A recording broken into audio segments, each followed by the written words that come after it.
ব্যাপার বউ, তুমি খাবার না খেয়ে এইভাবে বসে আছো কেন? খাও, শেষ করো খাবারটা।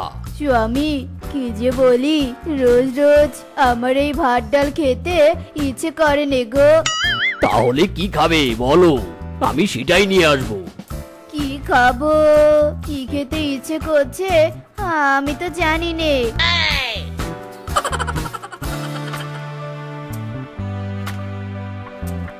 যা বাবা, চলে গেল। এই বউদের হলো এক সমস্যা, কি বলে কি করে নিজেরাও জানে না। দূর।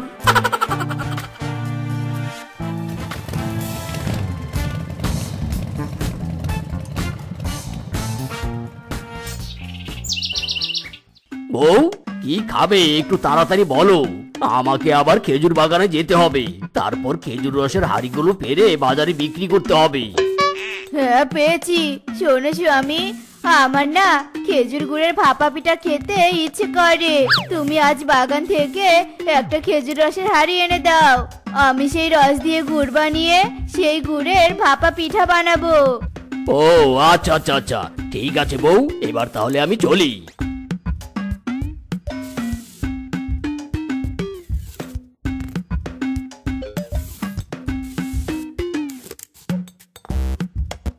বন্দে মায়া লাগাইছে, পিরিতি শিখাইছে, দিওয়ানা বানাইছে, জাদু করিয়া বন্দে মায়া লাগাইছে। হেই হেই লা লা লা লা লা লা লা লা লা লা লা লা লা। বন্দে মায়া লাগাইছে। যাই বাবা, বউকে আগে এক হাড়ি রস দিয়ে আসি, এরপর বাকি হাড়িগুলো নিয়ে বাজারে যাব।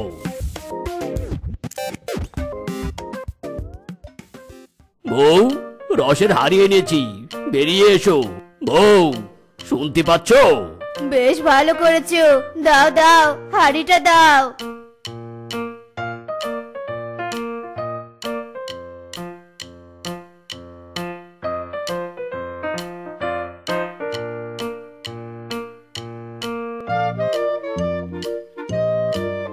গুড় হয়ে এসেছে, এবার আঠা নিয়ে এসো, পিঠাটা বানিয়ে ফেলি। পিঠা বানানো শেষ, দেখি তো একটা খেয়ে কেমন হয়েছে। আহ, দারুণ হয়েছে তো, আরো কয়েকটা খাই। টুম্পা মা, এই ফাঁকা বাটিটা তোর বাঘিনী দিদিমাকে দিয়ে আয় তো রে মা। হ্যাঁ, এই বাটিতে করে তুমি কি এনেছিলে মা? বাড়ি সেদিন যে তোর জন্য তরকারি আনলো, তুই কি ভুলে গিয়েছিস নাকি? না না মা, ভুলিনি, মনে পড়েছে। তাহলে এবার যা, আর দেরি করিস নে। দিদিমা, দিদিমা, এই নাও তোমার বাটি, মা পাঠিয়েছে। ভালো করেছিস বাটিটা এনে, এই বাটিটার খুব দরকার ছিল। এবার তাহলে আমি আসি দিদিমা। দাঁড়া, আমি পিঠা বানিয়েছি, একটা পিঠা নিয়ে যা।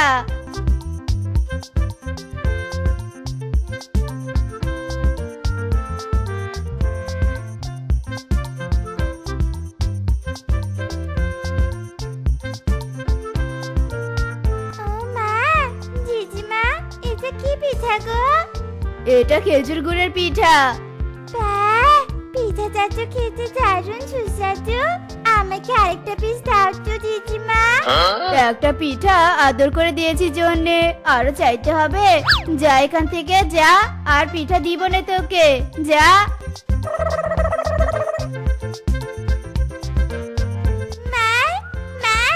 বাবা কোথায় গো? তোর বাবা তো একটু বাইরে গেল।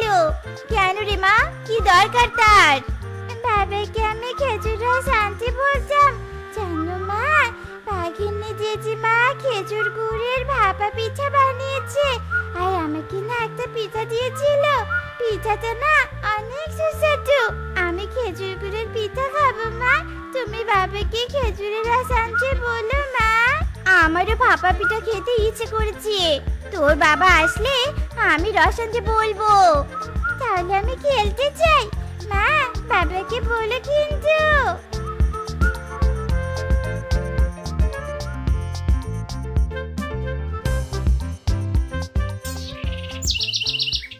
বউ তো খেজুরের রস আনতে বলেছিল, কিন্তু বাজারে খেজুরের রসের যা দাম, অত টাকা তো আমার কাছে নেই। কিন্তু রস তো কিনতে হবে, কি করে কিনবো, কি করে?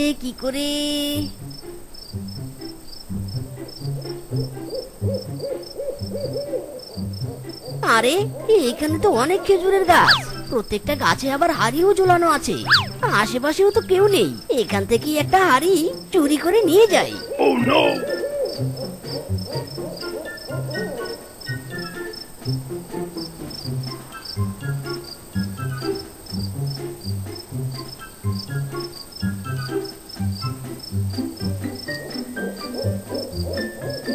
কি গো, তুমি না বললি তোমার হাতে টাকা নেই? তাহলে রস কিনলে কি দিয়ে? কিনিনি বউ, কিনিনি, চুরি করেছি। চুরি করেছো মানে? কার কাছ থেকে? বলছি বউ, সব বলছি, চলো আগে বসি।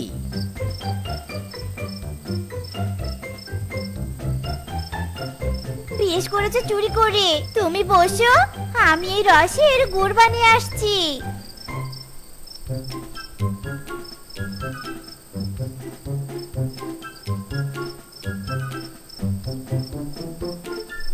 বউ, গুড় বানানো শেষ? হ্যাঁ শেষ। কাল সকালে ঘুম থেকে উঠে পিঠা বানাবো। চলো এবার ঘুমিয়ে পড়ি।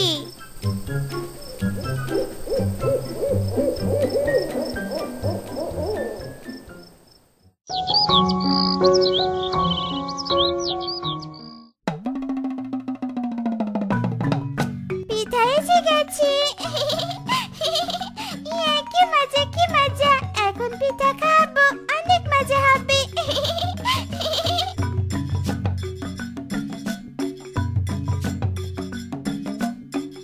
ইরি মাইরি, বউ পিঠা খেতে তো দারুণ ভালো লাগছে।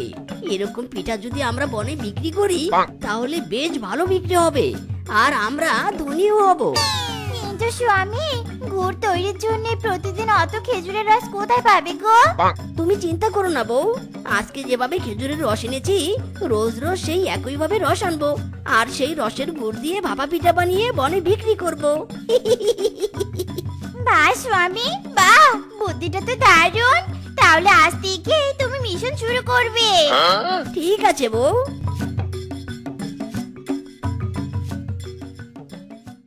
আজকেও আশেপাশে কেউ নেই, তাড়াতাড়ি রসের হাঁড়িগুলো পেরে এই ফাঁকা হাঁড়িগুলো ঝুলিয়ে রেখে চলে যাই।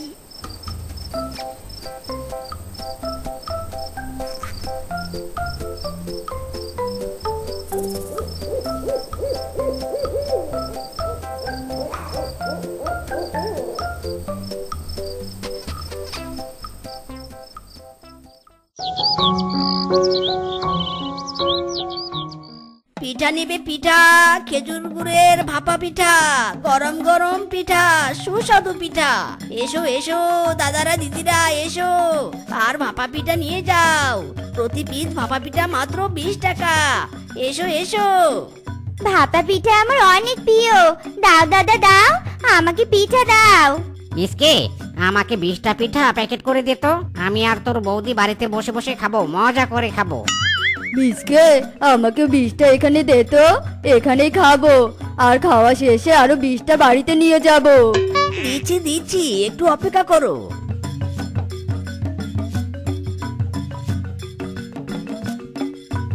পিঠাগুলো অনেক টেস্টি রে মিসকে। এখন থেকে রোজ রোজ পিঠা নিয়ে বনে আসবি। কেউ না কিনলেও আমি কিনবো। এই পিঠা আমার অনেক পছন্দ হয়েছে। ঠিক আছে বৌদি, ঠিক আছে। এই চলে গেল গরম গরম খেজুরের ভাপা পিঠা। এসো এসো। হায় হায় রে, একটা হাড়িতেও দেখছি রস নেই। রসগুলো কোথায় গেল? একসাথে সবগুলো হাড়ি ফাঁকা হওয়ার তো কোনো কথা নয়। তবে কি কেউ রস চুরি করেছে? না না, বনে তো রস নেই, তার মানে কি গাছগুলোই রস দিচ্ছে না? হতে পারে। এবার হাড়িগুলো গাছে ঝুলিয়ে দেই, কাল সকালে এসে তারপর পারবো। ও মামা মামি, খেজুর গুড়ের পিঠা নেবে গো? কাকি কাকা, এসো এসো আর নিয়ে যাও। প্রতি পিস মাত্র 20 টাকা। খেজুর গুড়ের ভাপা পিঠা। খেজুর গুড়ের ভাপা পিঠা? দে দে, আমাকে 10 পিস দে তো ভাগ্নে। কাকি কাকা এসো এসো আর নিয়ে যাও প্রতি পিস। এ কি স্বামী, তুমি এমন মন খারাপ করে বসে আছো কেন? কি হয়েছে গো? আর বলো না বউ, দুদিন থেকে খেজুরের রসের হাড়িতে কোনো রস পাচ্ছি না। আমি তো কিছুই বুঝতে পারছি না, কেউ চুরি করছে নাকি গাছই রস দিচ্ছে না। কেউ চুরি করছে, আমার মনে হয় সেই চোরটা মিচকে। তুমি কি করে বুঝলে বউ? এই দেখো খেজুর গুড়ের পিঠা, এই পিঠাগুলো আমি মিচকের কাছ থেকে কিনেছি। মিচকের তো কোনো খেজুরের গাছ নেই, তাহলে ও রস কোথায় পেলো যে খেজুরের গুড়ের পিঠা বানিয়েছে? তাই তো চলো তো এখনই গিয়ে মিচকেকে ধরতে হবে। কি ব্যাপার বাঘ মামা, এভাবে ভ্যানের সামনে দাঁড়ালে কেন? পিঠা নিবি নাকি? পিঠা নিতে নয়, চোর ধরতে এসেছি। চোর ধরতে? কে চোর? তুই চোর, তুই আমাদের গাছের খেজুরের রস চুরি করে সেই রসের তৈরি গুড় দিয়ে পিঠা বানিয়ে বিক্রি করছিস। খামোশ মামি, অনেক বলেছো। এই খেজুরের রস আমি শহরের বাজার থেকে কিনে এনেছি। তাই বলি কি, কোনো প্রমাণ ছাড়া আমাকে আর একবারও চোর বলবে না। আর আমাকে যদি চোর বলো, আমি কিন্তু তোমাদের ছেড়ে কথা বলবো না, মাইরি। ওগো, মিসকের তো কোনো লক্ষণই দেখা গেল নে, তার মানে মনে হয় অন্য কেউ চুরি করেছে। আমি বলি কি, আজ থেকে তুমি খেজুরের বাগান পাহারা দেয়া শুরু করো। ঠিক বলেছো বউ, আজ থেকে বাগান পাহারা দিতেই হবে।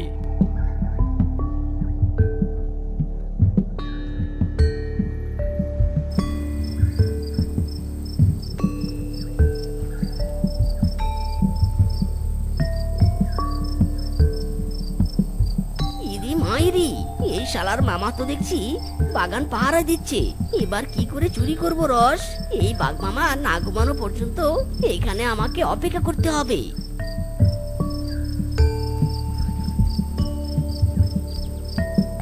না, কোনো চোর মনে হয় আর আসবে না, ঘুম পাচ্ছে। একটু ঘুমিয়ে পড়ি। ইরি মাইরি, ঘুমিয়ে পড়েছে। যাই, হাড়িগুলো নিয়ে কেটে পড়ি।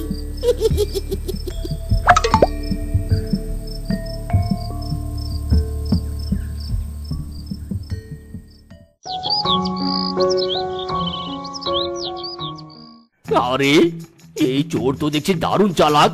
পাহারা দেওয়ার মাঝে একটু ঘুমিয়েছি আর সেই সুযোগে রস চুরি করে নিয়ে পালিয়েছে। না, আজ রাতে আর ঘুমাবো না, শুধু পাহারাই দিব।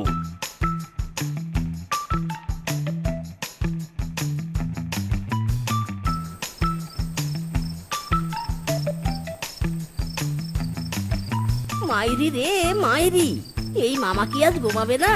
ভোর হতে চললো, রস চুরি করবো কখন? রস চুরি না করলে আবার আমার স্বপ্ন পূরণ হবে না। কি করি? হ্যাঁ, পেয়েছি।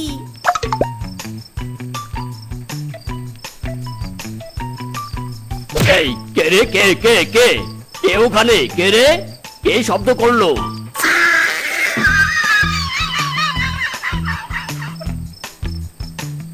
মিসকে, প্ল্যান কাজে লেগেছে। তাড়াতাড়ি মিশন শুরু কর।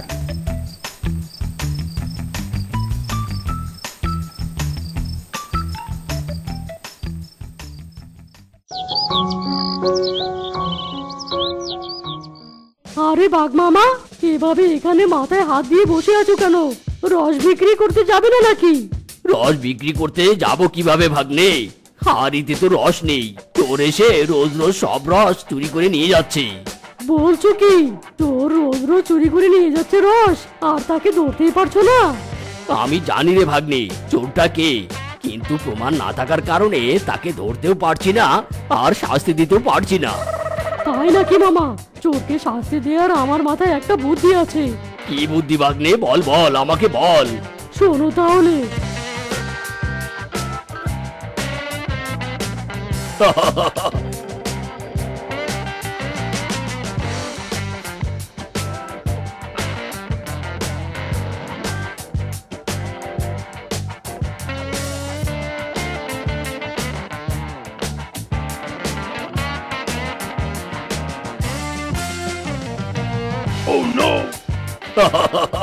বেটা মিসকে, রস চুরি করার মজা তোকে এবার বনবাসী দেখাবে।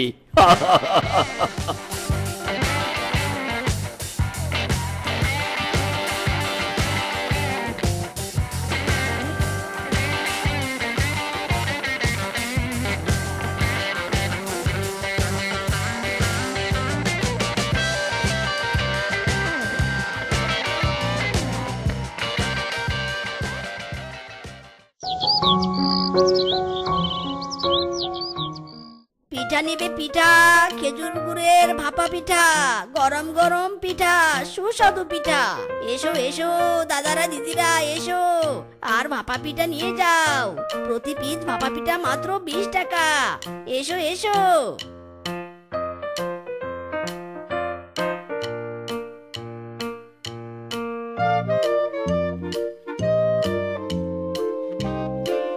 বউ, এই কয়দিনে চুরি করা রসের পিঠা বিক্রি করে পুরো 1 লাখ টাকা আয় করেছি। 1 লাখ? আর কয়দিন এভাবে চললে তো আমরা কোটিপতি হয়ে যাব। এই শালা মিসকে, বেরিয়ে আয়, আয় বেরিয়ে বলছি। আজ তোকে মেরে তক্তা বানাবো রে হারামজাদা। এ কি, তোমরা সবাই এখানে লাঠি হাতে কেন? কি হয়েছে? হারামজাদা, পিঠাতে পেট খারাপের ওষুধ মিশিয়ে বিক্রি করেছি, আবার আমাদের অসুস্থ বানিয়ে এখন বলছিস কি হয়েছে? এই মারো সবাই, একে মারো। আরে আরে, আমাকে মেরো না, আমি কিচ্ছু করিনি। বাঘ মামা মনে হয় তার রসের হাড়িতে পেট খারাপের ওষুধ মিশিয়েছে। মায়েরি, মারতে হলে বাঘ মামাকে মারো, আমাকে নয়। আমি তো শুধু রস চুরি করে পিঠে বানিয়েছিলাম। হারামজাদা, তোকে ধরার জন্যই তো আমি এই কাজ করেছি। এবার বোঝ মজা। এই সবাই বেশি করে মারো এই বেটাকে।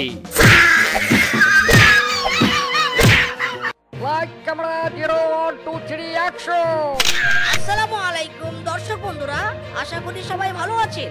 আর আমিও আছি কোনো রকম, শরীরে ঠান্ডা পড়ে নাই, সুস্থ আছি। শুনছেন আজকের খবর। খবরটি প্রচারিত হচ্ছে চুলকানি থানার টয়লেটের চিপা থেকে। আর খবর পড়ছি আমি শিক্ষিত বাপের একমাত্র অশিক্ষিত ছেলে, বিবাহিত কচি বউয়ের একমাত্র স্বামী মিসকে। প্রথমে শুনবেন শিরোনাম। শিয়ালপাড়া গ্রামের জমিদার বাঘ মামার পিছনে পোড়া হয়েছে। এই পোড়ার টনটন ব্যথায় বাঘ মামা পিছন দিয়ে পটি করতে পারে না। আর বাঘ মামার পটি হয় না জন্য তার স্ত্রী তাকে ডিভোর্স দিয়ে চলে গেছে। এ কি, এত বড় মিথ্যা কথা প্রচার করা হচ্ছে? আমার পিছনে পোড়া হয়েছে? ওগো, সত্যি সত্যি আবার তোমার পেছনে ফোড়া টোরা হয়নি তো? দেখি দেখি। এই তুমি চুপ করো তো। তুমিও কি রিপোর্টারের মতো পাগল হলে নাকি? আজ সকালে তো আমি টয়লেটে বসে এক গাদা পটি করলাম। ও হ্যাঁ, তাই তো তাই তো। গ্রামের উত্তরে বাসররত ফিসকে শিয়ালের বাসর রাতে বউয়ের পাদের গন্ধে ফিসকে শিয়াল 3 দিন ধরে অজ্ঞান। কিরে ফিসকে, তোর নামে এসব কি খবর প্রচার করা হচ্ছে রে?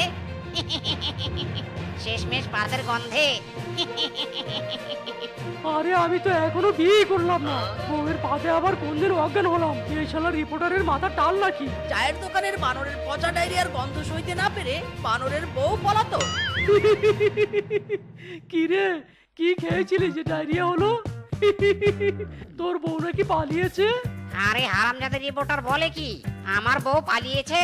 দেখি তো ফোন করে। হ্যালো বউ, কি করো? কি আর করবো, রান্না করছি। ভিডিও কল দাও তো সোনা, তোমাকে দেখতে খুব ইচ্ছে করছে। পোগলাপুরের কালামাসান কিংকং এর বউ টয়লেট ক্লিনার বুড়া মদনের সাথে পরকীয়া করায় ধরা খেয়ে আটক। হারামজাদে শ্বশুরের বেটিকে এত ভালোবাসি, আর ওই আমাকে ছেড়ে বুড়া মদনের সাথে পরকীয়া করে? তারা দেখাচ্ছি মজা। কলা ব্যবসায়ী বল্টু শিয়ালের প্রেমিকাকে পাশের বাড়ির কুত্তা প্রপোজ করায় বল্টু শিয়ালের কুত্তার মাঝে এক বিরাট সংঘর্ষ বেঁধে যায়। প্রেমের টানে রূপা শিয়ালিনী নিজ গ্রাম পদত্যাগ করে আমেরিকায় প্রেমিকের বাড়িতে বিয়ের দাবিতে অনশন চালাচ্ছে। কি? আমার প্রেমিকাকে পাশের বাড়ির কুত্তা প্রপোজ করেছে? এত বড় সাহস! হায় হায়, আমার নামে এত বড় অপবাদ! আমি কিনা প্রেমের টানে আমেরিকায়। এই খবর যদি আমার বিয়ের কানে যায় তাহলে নির্ঘাত আমার ব্রেকআপ হবে। বাঘ মামা, এসব আর মেনে নেওয়া যাচ্ছে না। এই শালার বেটা ভুয়া রিপোর্টারের মুখ বন্ধ করতে হবে, নইলে আমাদের পশুদের মান সম্মান সব ধুলোয় মাটিতে মিশে গলে যাবে। হ্যাঁ বাঘ মামা, এসব বদনামা সহ্য করা যাচ্ছে না, কিছু একটা করুন। আমরা কিছু করতে পারবো না, করতে পারলে একজনই করতে পারবে, আর সে হলো ইন্সপেক্টর ঘড়িচার। চলো সবাই থানায় যাই, হরিদারের কাছে ওই রিপোর্টারের নামে মামলা করব। আইয়ে মামা, আমি হলাম ইন্সপেক্টর ঘড়ি, হোক না চোর জিন পরি, যাকে ধরি সোজা জেলে পড়ি। তোর এত বড় সাহস, আমি থাকতে তুই আমার এলাকায় ভুয়া খবর প্রচার করিস?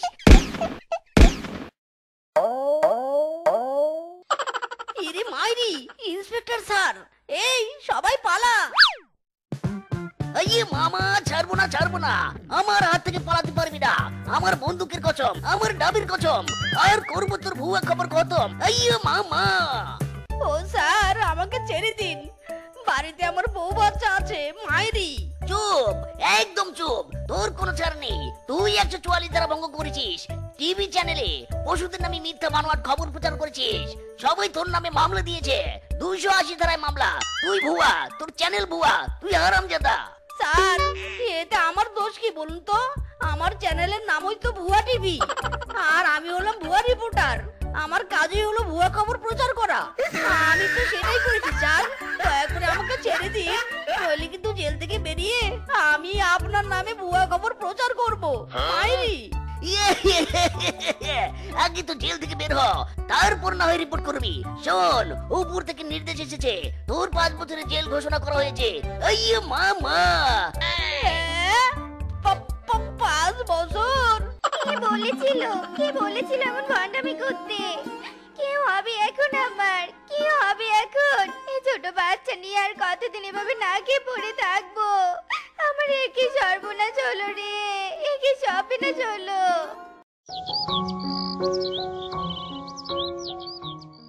এই হাবু, শোন শোন, আজ আমাদের ভুয়া টিভি এর ভুয়া রিপোর্টার মিজকে জেল থেকে ছাড়া পাবে। তুই কিন্তু ভালো করে ফুল ছিটাবি, আর আমি গলায় মালা পরাবো। নতুন পৃথিবীতে স্বাগতম বস। গলাটা এগিয়ে দিন, ফুলের মালাটা আপনার গলায় পরিয়ে দেই। এই হাবু, ফুল ছিটা, আমাদের বস 5 বছর পর জ্যান্ত ফিরে এসেছে। আর আমজাদার দলেরা, সেদিন তো আমাকে রেখে পালিয়েছিলি, আর আজকে এসেছিস ফুলের মালা গলায় ঝোলাতে। পাকশালারা ভাগ। ইস, 5 বছর বউ বাচ্চার মুখ দেখি না, না জানি ওদের কি অবস্থা। মাইরি বউ, ও বউ, বউ, ও বউ, কোথায় তুমি? এ কি, ঘরে তো তালা ঝুলানো। ওগো, তোমার ভুলের মাসুল আমাদেরকে দিতে হচ্ছে। তোমাকে 1000 বার বলা সত্ত্বেও তুমি আমার কোনো কথা শোনোনি। অশিক্ষিত হয়েও রিপোর্টার হলে, কি দরকার ছিল এমন করার? থাকো, এখন তুমি বসে বসে জেলের ভাত খাও। আমি বাচ্চা নিয়ে বাপের বাড়ি চলে গেলাম। এটি তোমার অভাগা বউ। হায় হায় রে, বউ তো আমার অভিমান করে বাপের বাড়িতে চলে গেছে। না না, বউকে আমার ফিরিয়ে আনতে হবে। বউ, ও বউ রে।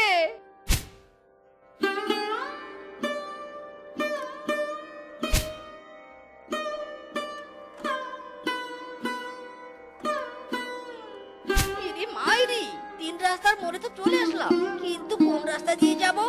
সেই 5 বছর আগে শ্বশুর বাড়িতে গিয়েছিলাম, ঠিক রাস্তাটা তো মনে পড়ছে না। মাইরি, বামেরটা না ডানেরটা? বামেরটা না ডানেরটা? উপর 10, 20, 40, 50, 60, 70, 80, 90, 100। এই তো পেয়েছি। এই রাস্তাটা দিয়ে গেলেই ঠিক শ্বশুর বাড়ি দেখা পাবো। এই ছোট ছোট পায়ে চলতে চলতে ঠিক পৌঁছে যাব। বউয়ের মুখ দেখবো, বাচ্চার কান্না শুনবো। আরে ব্যাপার কি, হাঁটছি তো হাঁটছি, তবুও রাস্তা শেষ হচ্ছে না। মাইরি, দেখি আর একটু সামনে যাই। আমি দানা কাটা পেতনি, আমি দানা কাটা পেতনি, যারা আমার কঙ্কাল দেখে ভয়ের ছড়া ছড়ে।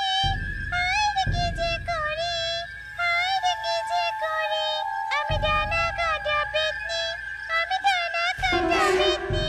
হায় হায়, তেঁতুল গাছ এলো কি করে? আমার শ্বশুর বাড়ি যেতে তো সামনে বট গাছ পড়ে, তাহলে পেয়ে গেছি, আমার প্রেমিককে পেয়ে গেছি। এবার তো আর মোটকে আমার মাইন্ডের সাথে চিটিং করব।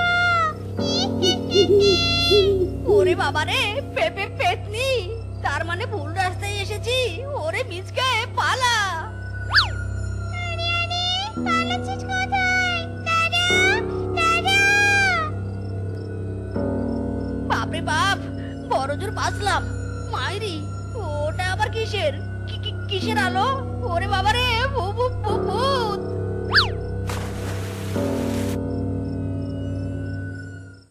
আরে আরে, আমাকে দেখে কে যেন পুকুরে ঝাঁপ দিল, ছোট নাকি আবার? কে রে কে? কে পুকুরে ঝাঁপ দিলি? কে? কল্লা বের কর বলছি। মায়েরি, শাশুড়ি মায়ের কণ্ঠ শুনলাম মনে হয়। আরে ওটা কার মাথা? অর্ধেক বেরিয়ে আছে। আরে দেখি তো, আমার জামাইয়ের মতোই তো লাগছে। হ্যাঁ, চোখ দুটো তো নাড্ডা গোল গোল, ঠিক আমার জামাইয়ের মতো। আরে এটা তো ভূত না, এটা আমার শাশুড়ি মা। ও শাশুড়ি মা। আরে জামাই বাবা যে, এসো এসো, উপরে উঠে এসো। কতদিন বাদে তোমার দেখা পেলুম। আমি তো ভেবেছিলুম তুমি জেলের ভিতর মরে টরে গেছো।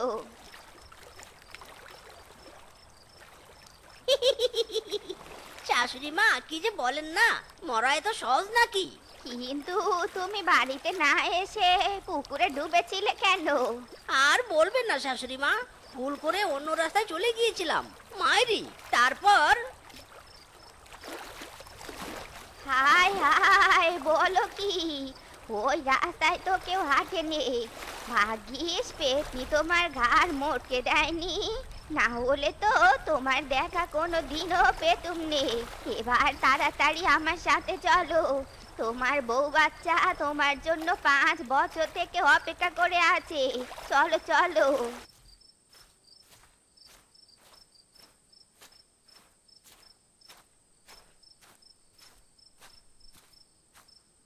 কই রে শেফা মা, কই রে তুই? দেখ দেখ কাকে এনেছি। ওগো, তুমি ফিরে এসেছো? হ্যাঁ গো বউ, আমি ফিরে এসেছি। জানো তোমাকে আমি কত মিস করেছি। কতদিন কত রাত তোমার অপেক্ষা ছিলুম। অনেক ভালোবাসি গো, অনেক ভালোবাসি তোমাকে। আমিও তোমাকে অনেক মিস করেছি গো বউ। এই যে শ্বশুর বাড়ির মাটিতে থেকে কসম খেয়ে বলছি, আমি আজ থেকে তোমার সব কথা শুনবো গো। আর কখনো এমন কোনো কাজ করব না যার জন্য তোমার কাছ থেকে দূরে থাকতে হয়। অনেক ভালোবাসি তোমাকে প্রিয়তমা।